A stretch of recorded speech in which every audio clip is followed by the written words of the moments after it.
qui vit presque dans des sphères, plusieurs sphères différentes, mais qui a trouvé bon d'habiter dans nos cœurs. Quel privilège que nous avons ce matin. Mais que tu chantes avec moi ce refrain, c'est simple. Alléluia. Yo fandina kitina yo yabo konzi baba katugu ni balena mine bakoyemba mo santu. Il a comme ce matin, il faut qu'il a dit. Yo fandina, kitina yo, yabo konzi, baba katuku, mi balena mine, bakoyemba, mo santu, mo santu. Biso penance, come on, yes. Biso penase, elongo, nabangelu, fokoyemba, mo santu, mo santu, mo santu, alléluia. Ah, biso penase, come on, yes. Biso penase. Elongo nabangelu koyemba mo santu mo santu mo santu mo santu. Alléluia.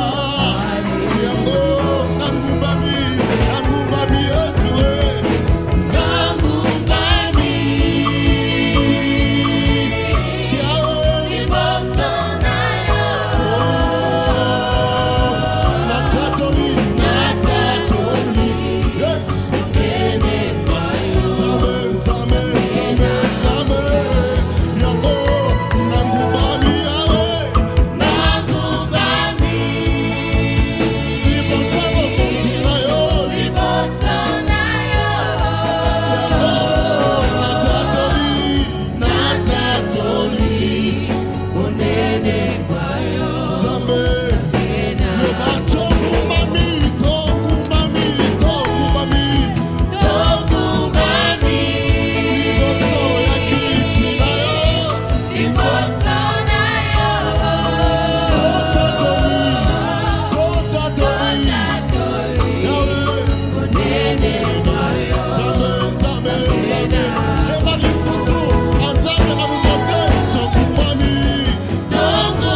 Santu boyo, santu boyo, zambe, na totatoli makasi na yo na koko kamana, totatoli makasi na yo, zambe na totatoli bon zambe na Yesu, en sérieux, totatoli zambe na yo, zambe na yo, yawe. Totatoli, onene na yo Yesu, Zambe, Alléluia, Yesu, Jésus,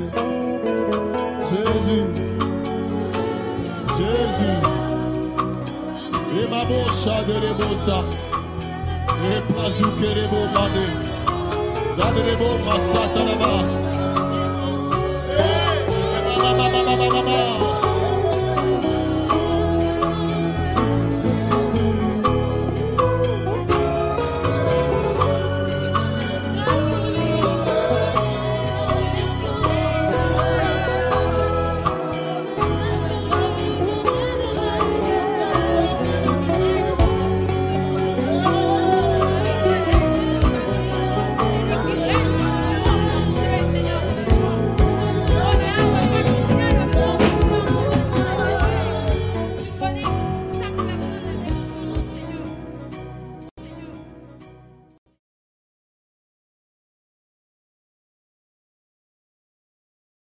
Bien-aimés dans le Seigneur, Shalom. Nous sommes encore une fois de plus ravis d'être devant la caméra pour vous transmettre ce message que le Seigneur nous a mis à cœur.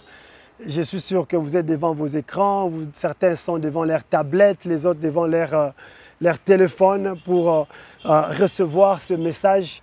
Vous savez, j'ai béni le Seigneur pour une chose, c'est que au moment convenable comme les moments non convenables, nous sommes toujours prêts à donner les messages de Dieu. Alors aujourd'hui, nous allons développer un sujet que le Seigneur m'a mis à cœur qui va s'intituler « Ces combats et celui de Dieu ». Mais avant cela, bien-aimés, permettez que nous puissions lire la parole de Dieu et après, je veux prier. Nous allons lire dans Exode chapitre 14, verset 14. La Bible nous dit ceci. « L'Éternel combattra pour vous et vous gardez le silence. » L'Éternel combattra pour vous et vous gardez le silence. Prions. Seigneur notre Père, nous disons merci pour ces moments que tu nous donnes. Nous voulons écouter ta parole et je prie, éternel notre Dieu, que mon bien-aimé, ma bien-aimée qui est en train de m'écouter en ces moments, laisse que ta parole qui va sortir, cette parole qui a dit, que toi-même tu as dit, que je leur ai envoyé ma parole et ma parole les a guéris. Laisse qu'ils soient guéris par ta parole, que cette parole puisse provoquer la transformation, le changement de nos vies en tout et pour tout. C'est pour cela, Père, je demande à ce que le Saint-Esprit domine ces instants, le Saint-Esprit nous conduise, qui nous parle et qui nous édifie au travers de ta parole. C'est au nom de Jésus-Christ de Nazareth que je prie et je dis Amen. Alors, bien-aimés, pour ceux-là qui nous suivent chaque dimanche, vous savez qu'il y a de cela quelques semaines, le pasteur Camille est en train de nous parler sur la diversité. Et il nous a dit que la diversité est en fait une opportunité d'émergence.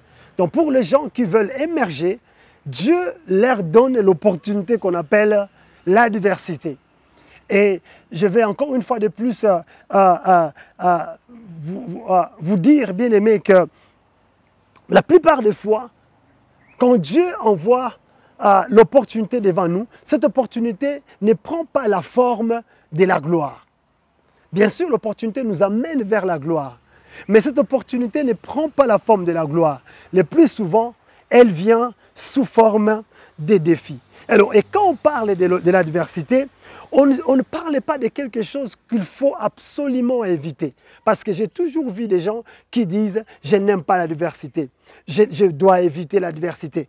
Non, ce n'est pas quelque chose qu'il faut éviter. Quand nous lisons dans Éphésiens chapitre 6, verset 13, la Bible est en train de nous dire ceci. Même les armes de l'esprit, lorsque nous les recevons, ce n'est pas pour nous faire éviter l'adversité, mais c'est pour nous permettre de résister dans l'adversité. Alors la Bible dit ceci, c'est pourquoi prenez toutes les armes de Dieu afin de pouvoir résister dans les mauvais jours. J'ai encore aimé ce même passage dans la version parole vivante. La Bible dit ceci, c'est pourquoi prenez toutes les armes de Dieu, ainsi dans les mauvais jours, vous pourrez résister. Et après avoir bien lutté, vous resterez debout. Donc on pourrait dire ceci, les buts de l'adversité n'est pas de nous faire tomber, mais plutôt de nous rendre capables de tenir ferme devant tout ce qui est en train d'arriver. Donc nous devons regarder au travers de cette série d'enseignements que le pasteur nous a donné, les côtés positifs de l'adversité. C'est que Dieu cache derrière l'adversité ou le défi de l'adversité. Alors, pour ceux-là qui sont en train de pleurer, qui disent « mais je suis le seul, il y a beaucoup de gens qui s'élèvent contre moi, j'ai beaucoup d'ennemis ». Laisse-moi te dire une chose, bien-aimé. L'adversité n'est pas quelque chose de personnel. C'est tout le monde qui passe par l'adversité.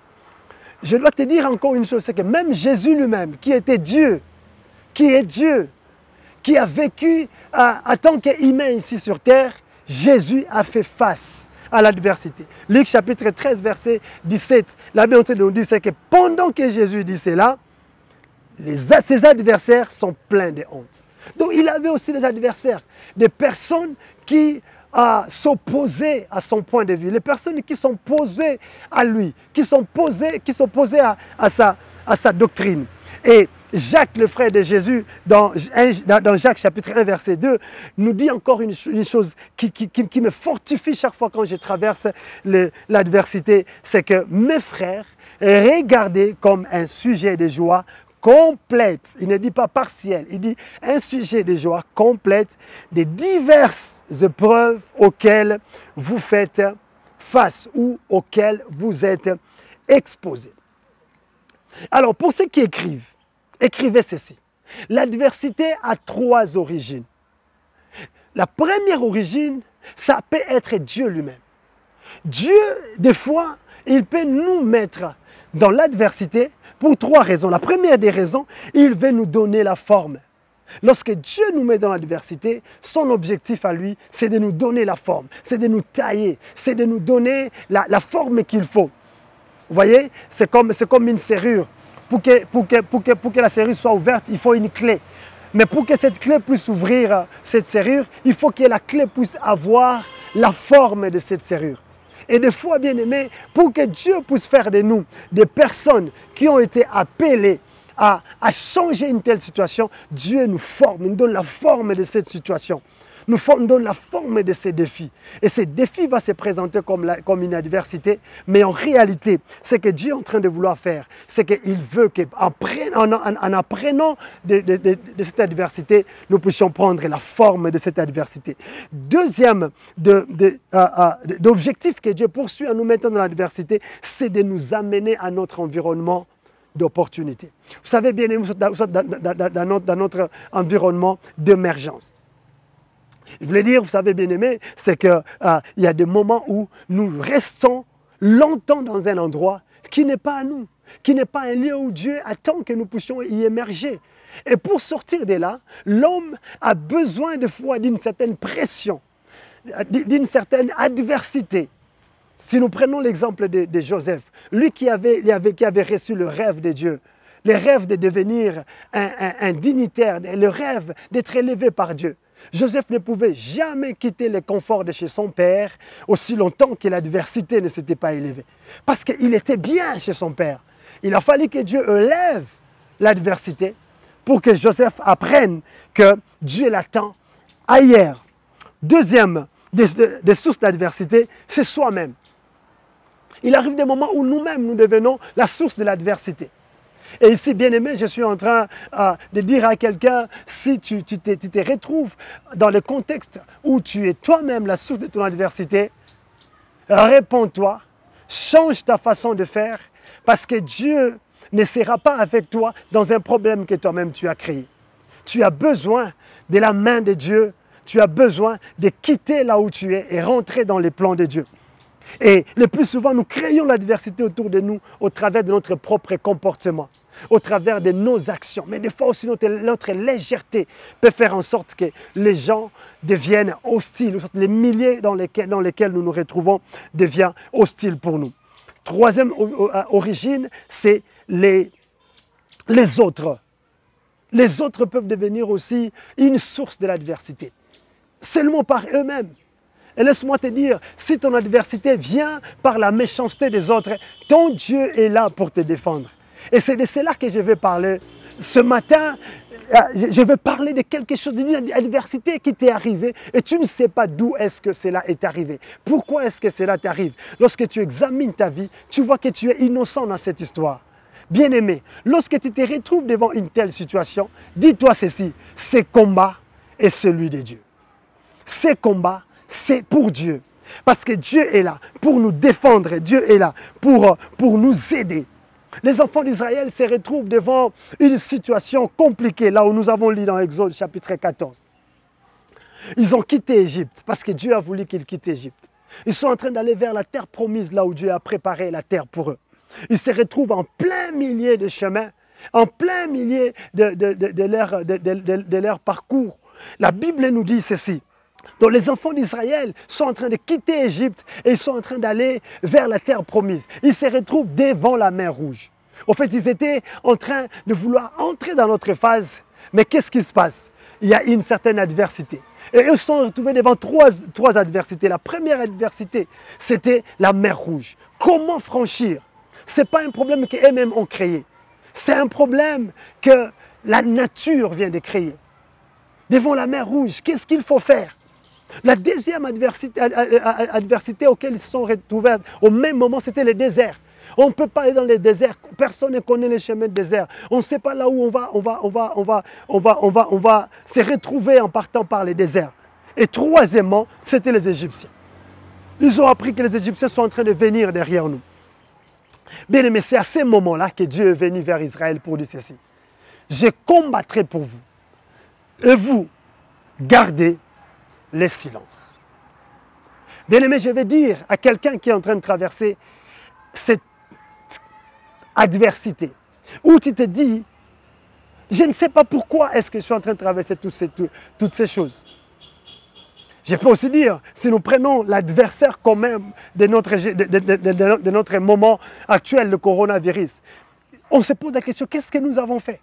Qu'est-ce qui est arrivé? On ne l'a pas voulu. Mais c'est de la méchanceté, c'est une origine que nous ne maîtrisons pas, qui nous amène tous ces problèmes. Dans des cas pareils, bien-aimés, le Seigneur vient te dire ce matin, c'est qu'il combattra pour toi. Et je veux que tu commences à te dire toi-même que ce combat n'est pas à moi. Ce problème n'est pas à moi. Je ne me laisserai pas emporter par ces problèmes, parce que ces problèmes, Dieu lui-même prendra soin de cela. Alors, je vais vous parler sur trois actions que nous devons absolument poser lorsque nous sommes conscients que ce combat est celui de Dieu. La première action, bien aimé, c'est de garder silence. En fait, le silence, c'est l'action de se taire. C'est l'action de refuser de parler. C'est l'action de retenir la parole. Et j'ai compris par la suite que la chose la plus difficile pour quelqu'un qui traverse l'adversité, c'est de garder le silence. La personne qui traverse l'adversité, elle a toujours tendance à vouloir se justifier, à vouloir dire aux gens que, écoutez, je suis innocent dans tout ça. Cherchez toujours à convaincre son auditoire. Mais laissez-moi te dire une chose, plus tu parles, plus tu n'écoutes plus. Plus tu parles, plus tu ne donnes plus à Dieu l'occasion de parler. Tu as juste besoin à un certain moment de t'arrêter et dire « Je dois garder silence. Je dois garder silence. » Israël devrait garder silence. Et la Bible est en train de nous parler dans Ésaïe, c'est que « Car ainsi parle le Seigneur, l'Éternel, le Saint d'Israël, c'est dans la tranquillité et le repos que votre salut viendra. C'est dans le calme et dans la confiance que sera votre force. C'est dans le calme, c'est dans le silence qu'un homme chrétien ou une femme chrétienne tire sa force. Le silence. Une action difficile. Je sais que toi qui m'écoutes, si tu es en train de traverser l'adversité, tu me dis, pasteur, tu ne sais pas ce que je suis en train de traverser. Oui, je n'ai pas besoin de le savoir, mais Dieu le sait. Et le même Dieu qui sait ce que tu es en train de traverser, il te dit ceci, garde le silence. Je combattrai pour toi. Ne parle pas trop. Les mots ne vont pas t'aider. Les mots ne vont pas t'aider. Dans Proverbe 17, 27, on dit ceci, celui qui retient ses paroles connaît la science. Et celui qui a l'esprit calme est un homme intelligent. Dans la version Semère, on dit ceci. L'homme d'expérience, ou soit l'homme expérimenté, limite ses paroles. Et celui qui garde son sang-froid est intelligent. Celui qui garde son sang-froid. Pourquoi est-ce que le monde est tellement agité? Curieusement, même les chrétiens sont agités. Les gens sont agités parce qu'ils disent que la situation n'arrive pas à être maîtrisée par les grandes puissances, n'arrive pas à être maîtrisée par les nations qui ont des laboratoires de renom. Mais laissez-moi te dire une chose, si tu es chrétien, si tu es chrétienne, garde silence, retiens tes mots. Cherche à comprendre qu'est-ce que Dieu est en train de vouloir te dire. Alors, garder le silence, ça veut dire trois choses.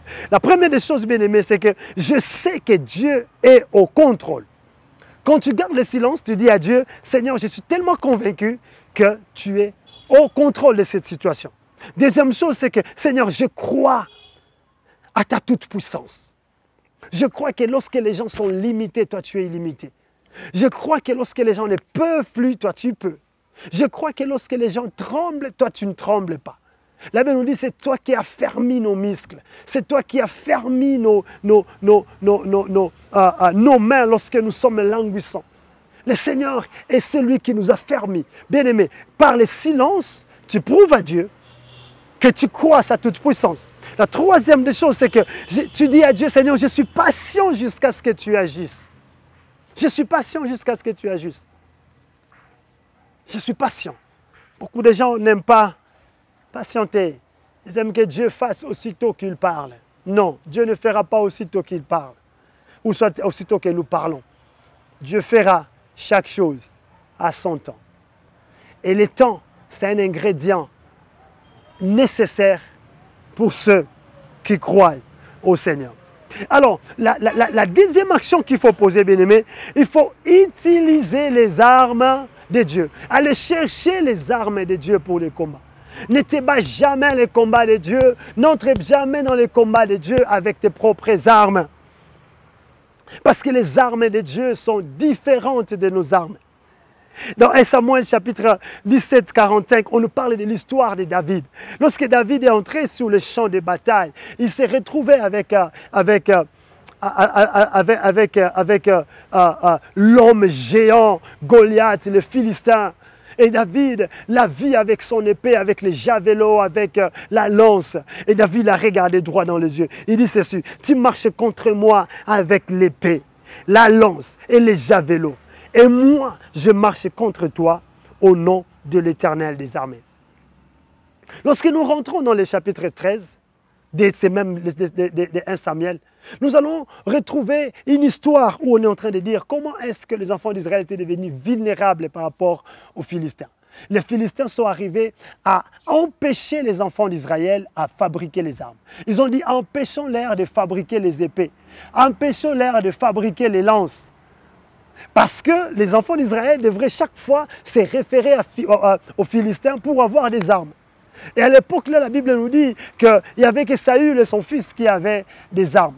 Et plus tard, je suis sûr que les gens sont partis pour acheter les armes au niveau de ces Philistins. Mais ici, bien aimé, je trouve David qui a vécu aussi presque dans la même période. Dans la période où les gens devraient chaque fois faire le mouvement vers le Philistin pour aller avoir des armes. Et pendant ce temps-là, David n'est pas parti chercher les armes des Philistins. David dans son confinement, David dans sa solitude avec Dieu, il a développé une autre arme, qui est la parole de Dieu, qui est le nom de Dieu. Il dit, tu te lèves contre moi avec la lance et les javelots et l'épée, mais moi je me lève contre toi avec le nom de l'Éternel. Vous savez, bien aimé, dans Ephésiens chapitre 6, on nous parle de l'épée de l'esprit. L'épée de l'esprit, c'est la parole même. C'est la parole même. Vous allez voir comment dans cette génération, l'ennemi est en train de travailler à l'arrache-pied pour voir comment il peut empêcher les chrétiens d'entrer en connexion ou encore en connaissance de la parole de Dieu. Ils ont dit, comme les Philistins, empêchons-les d'aiguiser leurs épées. Empêchons-les de fabriquer leurs épées. J'ai fini aussi par comprendre, mais c'est que la parole de Dieu, c'est la chose, c'est en fait les documents les moins lus par les chrétiens. C'est intéressant. Dans l'église primitive, ces gens n'avaient même pas la Bible. Ils n'avaient que des lettres, ils n'avaient que des papiers qui venaient des fois de Paul, des parchemins qui venaient de tel apôtre. Mais ces gens prenaient ces parchemins, ils lisaient ces parchemins, ils arrivaient des fois à mémoriser tout ce qui était dedans. Mais dans cette génération, l'ennemi a dit, empêchons-les. Vous savez, c'est parce que nous n'avons pas la connaissance et la révélation de la vérité que des fois nous tremblons devant des problèmes pareils. Mais si on savait que nous sommes dans les temps prophétiques, notre Seigneur Jésus en a parlé, tout le monde serait en train de se réjouir, disant « Oui Seigneur, ce que tu as dit est vrai. Ce que tu as dit est vrai. » Parmi les armes de l'esprit que la Bible est en train de présenter dans Ephésiens chapitre 6, je me suis rendu compte que, bien aimé, la parole est la source de tout. Et si l'ennemi arrive à étouffer la parole, il a étouffé toutes les armes. Je veux te les démontrer tout de suite là. J'ai compris que c'est de la parole que vient la foi. Parce que la Bible dit, la foi vient de ce qu'on attend, et ce qu'on attend, c'est la parole de Dieu. Et le salut vient de la foi. On ne peut pas avoir le salut sans la foi. Et c'est du salut que vient la justice. C'est du salut que vient la vérité. Et c'est de ce salut même que vient le zèle de témoigner. Donc si on n'a pas la parole, c'est-à-dire on n'a pas non plus la foi, et si on n'a pas la foi, il n'y a pas de salut, et s'il n'y a pas de salut, il n'y a pas le reste. Tu ne peux pas prétendre avoir d'autres armes de l'esprit si tu n'as pas la parole. Et c'est pour cela, bien aimé, le diable a dit, empêchons l'air. Alors, lorsque Dieu est en train de combattre, bien aimé, portons les noms de Dieu. Portons les noms de Dieu. Dans Jean chapitre 1, verset 1 jusqu'à 3, la Bible est en train de nous dire ceci. Au commencement était la parole. La parole était avec Dieu. La parole était Dieu. La parole était Dieu. Donc cette parole, c'est ce que nous devons avoir dans nos bouches à tout moment. Alors quel est le constat que j'ai à faire? Comme je l'ai dit, la Bible reste le document le moins lu. Je n'aime plus lire la Bible. Lorsque tu commences à prendre ta Bible, tu somnoles. Ça devient ennuyant, la Bible. Ça devient ennuyant. Et les gens qui nous voient lire la Bible, ils pensent que nous sommes en train de passer le temps. Nous sommes en train de passer notre temps. Et nous ne voulons plus on nous parle du point important de la Bible qui est l'éternité que Jésus-Christ est venu nous annoncer par la connaissance de Dieu. Les gens aiment la partie que Christ a dit, si vous me suivez, vous aurez les centiples. Lorsqu'on parle du centuple, tout le monde crie Amen. Et tout le monde veut avoir les centiples. Vous savez bien, mais c'est pour cela que même notre attitude pendant ces temps de confinement, pendant ces temps de Covid, démontre que nous sommes tellement attachés aux choses du monde que nous ne pensons plus à Dieu. Tellement attachés aux choses du monde. Il y a beaucoup de choses qui se passent dans le monde. Je n'ai jamais vu les chrétiens être aussi agités comme cette période ici. Pourquoi? Parce que Covid va me détacher de ce que j'aime, va me détacher de mes biens, va me détacher de mes palais, va me détacher de mes contacts. Alors, bien aimé, il est très important pour nous, en tant qu'enfants de Dieu, de réaliser que ce que Dieu attend de nous, bien aimé, n'est pas forcément de nous concentrer sur des choses ici sur terre. Accrochons-nous à la parole de Dieu. Lui-même, il a dit ceci. À mon nom, vous chasserez les démons. Les démons n'obéissent qu'au nom de Jésus. Le nom de Jésus, c'est une arme. Une arme que Dieu veut que nous puissions avoir quand lui, il est en train de combattre pour nous. Il veut que nous puissions l'avoir. Il veut que nous puissions être avec lui. Parce que, rappelez-vous une chose, c'est que Dieu a voulu que nous soyons des co-ouvriers avec lui. Et étant co-ouvriers avec lui, c'est-à-dire dans les combats, nous allons combattre avec lui. Dans les combats, il va nous dire, soyez derrière moi. Dieu ne fait jamais les choses sans nous. Il veut toujours que nous puissions faire avec lui. Il veut nous aiguiser dans les combats. Les psalmistes sont en train de dire, il exerce mes mains au combat. Et il m'exerce dans ces combats. Pour ceux qui écrivent, retenez encore ceci, bien-aimés, c'est qu'on ne peut pas vaincre les Philistins avec l'arme qui a été fabriquée par les Philistins. On ne peut pas vaincre l'adversité sur la terre en utilisant les mêmes stratégies que le monde est en train d'utiliser.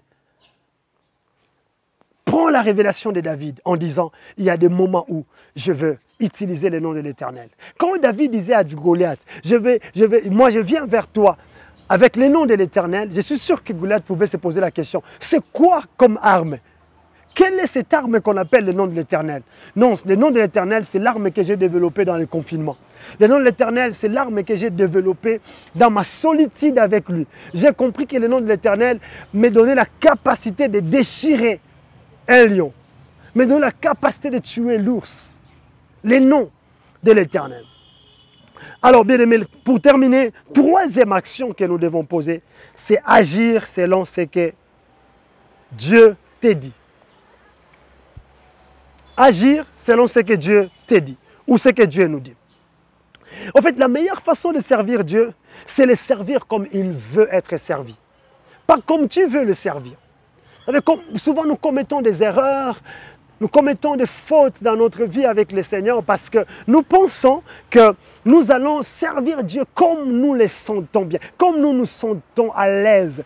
Et ce sont les grosses erreurs que j'ai vues dans la vie du roi Saül, qui a eu à commettre dans toute sa vie. C'est de vouloir servir Dieu comme il le voulait. Et lorsque le prophète Samuel arrivait, lui disait toujours, Saül, Dieu n'est pas impressionné par les sacrifices. Parce que chaque fois que nous servirons Dieu comme nous voulons, pas comme lui il veut, Dieu considère ça comme étant un sacrifice pur et simple. Alors, par rapport à ceci, il y a trois choses qu'il faut retenir. La première des choses, c'est que Dieu ne mélange jamais ses actions avec celles de l'homme. Retenons cela. Dieu ne peut jamais mélanger ses actions avec celles de l'homme. C'est vrai, il dit que nous sommes des co-ouvriers avec lui. Mais quand nous venons travailler avec Dieu, nous ne venons pas travailler avec nos propres actions. Non, lui-même, il va nous dire ce que nous devons faire. C'est vrai, nous allons faire, mais il veut que nous puissions lui laisser le temps de nous dire ce que nous allons faire. En fait, Dieu se présente comme le maître des chantiers. C'est lui qui sait ce qu'on va faire. Même lorsque nous venons entrer dans ce que Dieu est en train de faire, ayons toujours le temps de dire à Dieu, Seigneur, qu'est-ce que tu dis? Qu'est-ce que tu dis? Ésaïe chapitre 5, verset 8, la Bible nous dit ceci. Car mes pensées ne sont pas vos pensées. Et vos voix ne sont pas mes voix. Ce que nous pensons, ce n'est pas forcément ce que Dieu pense. Nos voix ne reflètent pas directement ce que Dieu, ne reflètent pas directement les voix de Dieu. Parce que nous sommes des humains, lui il est Dieu. Nous sommes des créatures, lui il est le créateur. Un autre élément, c'est que pour Dieu, chaque situation spéciale nécessite une solution spéciale. Lorsque nous nous retrouvons devant une situation, pour Dieu, il faut aussi une solution pour cela. Exode chapitre 14, verset 6, c'est là où j'ai trouvé Moïse. Dieu lui dit, lève ta verge, étends ta main sur la mer et fonds-la. Et les enfants d'Israël entreront au milieu de la mer sec. Dieu est en train de dire à Moïse, élève ton bâton. Mais lorsque nous voyons dans Exode 17, nous allons voir que le Seigneur a utilisé les bâtons, mais il n'a pas utilisé les bâtons de Moïse. Pour avaler les serpents, il a fallu les bâtons d'Aaron. Mais pour frayer les chemins au travers des eaux, il faut les bâtons de Moïse. Donc pour chaque situation spéciale, il y a une solution spéciale. Maintenant, la grande question, est-ce que nous avons le temps de revenir vers Dieu pour dire, Seigneur, quelle est la solution pour ces temps ici? Je suis souvent la télé, les chaînes internationales, lorsqu'on est en train de parler de toutes les solutions qu'ils sont en train de mettre en place pour mettre fin à cette pandémie. Je suis surpris de voir comment est-ce que les gens écartent, mettent Dieu loin de leur stratégie. Ils mettent Dieu loin de tout ce qu'ils sont en train de faire. Bien-aimés, pour de telles situations, de telles adversités, on a besoin de la présence de Dieu. On a besoin de Dieu. On ne peut pas penser, bien-aimés, s'en sortir dans cette situation où les grands laboratoires sont défiés, où des grands scientifiques sont comme devant une barrière, ils ne savent pas quoi faire sans Dieu. Nous avons besoin de celui qui a créé l'homme, de celui qui a créé tout ce qui existe. Nous disent comment est-ce que nous allons faire pour surmonter cela. Quelle est la stratégie que nous sommes en train d'utiliser pour le moment? Et un autre élément que je voulais que nous puissions prendre bien aimé en compte, c'est que toi et moi jouons les rôles des commissionnaires. En tant que chrétiens, nous jouons les rôles des commissionnaires. Et Paul est en train de dire ceci dans 2 Corinthiens, chapitre 11, verset 2. « Car je suis jaloux de vous d'une jalousie de Dieu, parce que je vous ai fiancé à un seul époux pour vous présenter à Christ comme une vierge pure. » Paul dit ceci, ce n'est pas moi le mari, ce n'est pas moi l'époux, mais le rôle que Christ m'a donné, c'est de lui préparer une vierge, c'est de lui préparer une épouse.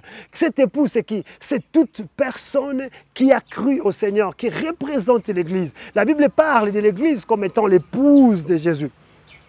Le grand problème que nous avons pour le moment, c'est que même le message est devenu tronqué, où les gens ne comprennent plus que lorsque nous nous mettons ensemble, lorsque nous avons cru au Seigneur, nous nous préparons à l'arrivée de Jésus. Bien-aimés, je le répète encore en disant ceci, Jésus revient bientôt. Et Jésus revient bientôt, il va nous retrouver en tant que vierge ou en tant que femme qui a eu plusieurs autres doctrines avant lui, qui ont eu plusieurs d'autres doctrines auxquelles nous avons cru. Nous, en tant que commissionnaires de Jésus, nous sommes là, bien-aimés, pour préparer l'Église. Dans des périodes comme celle-ci, nous devons dire à l'Église que ton époux est en train de venir. Ton époux est sur la route. Et il vient. Christ, nous croyons, nous qui avons reçu Jésus-Christ comme Seigneur et Sauveur, que Jésus revient bientôt. C'est pour cela, bien-aimés, nous ne devons pas regarder la mort comme les païens le voient. Pour les païens, la mort, c'est la fin de toutes choses. Mais pour nous, les chrétiens, la mort, c'est le début de toutes choses. Le début de notre espérance. Les choses pour lesquelles nous avons vécu. Alors, nous les voyons comme ça. C'est ce qui va être la source de notre joie. Et pour que nous puissions garder l'Église comme ça, nous devons les garder avec la pensée du ciel. Avec ce que Dieu attend de l'Église. Dans Colossiens chapitre 3, verset 2, la Bible dit ceci. Affectionnez-vous aux choses d'en haut. Affectionnez-vous aux choses d'en haut. En tant que commissionnaire, vous savez bien, mais j'ai compris une chose. C'est que le commissionnaire n'a pas de choix. Le choix des commissionnaires dépend du choix du client. Ce que le client va aimer, c'est ce que les commissionnaires aiment. Notre problème, nous n'arrivons pas à savoir ce que Jésus aime, ce que Jésus veut. Et des fois, nous, Église, nous ratons notre mission comme ça. Nous ratons notre mission, pourquoi? Parce que nous ne regardons pas le rôle que nous sommes censés jouer. Notre rôle, c'est de préparer à Christ l'épouse. Nous ne sommes pas là, bien-aimés, pour rester éternellement sur cette terre. C'est vrai, nous avons besoin de dire que Dieu sauve-nous, Dieu aide-nous, c'est une bonne chose. Mais bien aimé, dans tout ça nous allons dire Seigneur, aide-nous à t'attendre, aide-nous à vivre conformément aux choses d'en haut. Alors, il y a quelques éléments que je voulais juste citer avant de partir. Les choses qui affectionnent le ciel, les choses que le ciel aime. La première chose, c'est la joie. La joie de l'Éternel, c'est ma force. Deuxième des choses, c'est l'amour. Bien, mais nous devons vivre dans l'amour. Cette période, c'est la période où l'Église devrait exprimer la joie pour encourager le monde. L'Église devrait exprimer l'amour entre nous. Chers serviteurs de Dieu, vous qui vivez encore dans des difficultés, dans l'adversité avec les autres, dans les divisions avec les autres, c'est le moment d'exprimer l'amour. C'est le moment de rechercher le pardon. Troisième, c'est que la reconnaissance. Nous devons être reconnaissants à Dieu par rapport à tout ce qu'il a déjà réalisé pour nous. Quatrième des choses, c'est le shalom. Nous devons avoir la paix de l'Éternel en nous. Cinquièmement, la tranquillité des cœurs. Nous ne devons pas être agités. Imaginez-vous si le monde s'agite et l'Église s'agite. Qui console qui? Nous avons besoin de voir une Église qui est tranquille et fait confiance à Dieu. Qui fait confiance à tout ce que le Seigneur est en train de préparer pour l'Église. Et enfin, bien-aimés, c'est la louange. Nous devons rester dans cette période avec la louange, vivre dans la louange. Pourquoi? Parce que dans toutes ces choses-là, notre affection, c'est Christ. C'est Jésus. Qu'on mange ou qu'on ne mange pas, notre grande affection, c'est Jésus. Et parce que Jésus est là, bien-aimé, personne ne sera contre nous. Lui-même, il va prendre soin de chaque détail de notre vie. Pourquoi? Parce que ce combat est celui de Christ. Ce combat est celui de Dieu. Je suis sûr, bien aimé, que cette parole nous a atteints là où nous étions tous. Et je voulais que nous puissions encore une fois de plus prier pour clôturer ces moments. Et je vais encore t'appeler, bien-aimé, à réfléchir sur toutes ces choses. Quelles sont les actions que tu poses pendant ces moments ici? Est-ce que tu passes plus de temps avec Dieu pour savoir ce qu'il veut, pour bien jouer ton rôle en tant qu'enfant de Dieu? Est-ce que tu es là, tu gardes le silence des fois, tu laisses Dieu parler et te faire comprendre ce qui est en train de se passer? Baissons tête dans la prière. Seigneur, nous disons merci pour tout ce que tu fais. Et merci pour les bénédictions que tu nous as données au travers de ta parole. Laisse que cette parole nous guérisse et nous aide, oh mon Dieu, mon roi, pendant ces moments ici. Que notre espérance puisse monter. Que notre espoir pour toi puisse monter. Que nous puissions t'aimer davantage. Père, il n'y a rien qui peut diminuer notre amour pour toi. Nous voulons t'aimer, t'aimer, t'aimer, toi et toi seul. Au nom de Jésus-Christ de Nazareth, nous prions et nous disons Amen.